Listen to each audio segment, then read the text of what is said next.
जय श्रीराम मित्रांनो. तर आज आपण आलो राजा शिवाजी हा चित्रपट पाहण्यासाठी.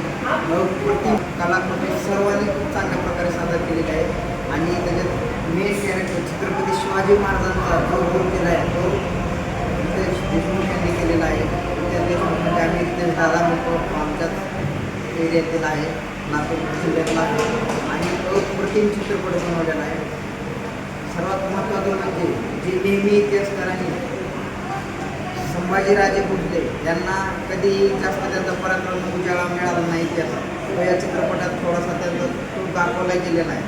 आणि संभाजी महाराज जसं स्वराज्य निर्मितीची कशी सुरुवात झाली हे शहाजी महाराजापासून ते पुढे आपल्याला पाहायला मिळते. जसं पूर्ण मुघलांचं आपल्यावर सत्तावर सगळं गुलामगिरीत गेले होते, तर त्याला स्वतंत्र मिळवून देण्यासाठी जी शहाजी महाराज आणि मासाहेब जिजाऊ यांची जे तळमळ होती, जे प्रयत्न होते ते आपल्याला पुढे पाहायला मिळाले. आणि तुम्हाला माहीतच आहे की छत्रपती शिवाजी महाराज हे घडले. तर या चित्रपट सर्वांनी आपल्या परिवारासह आपण आपल्या जवळच्या चित्रपटगृहात जाऊन पाहावा आणि अप्रतिम चित्रपट आहे. जय शिवराय. मी जास्त माहिती देत नाही, तर सर्वांनी जाऊन चित्रपट पाहावा.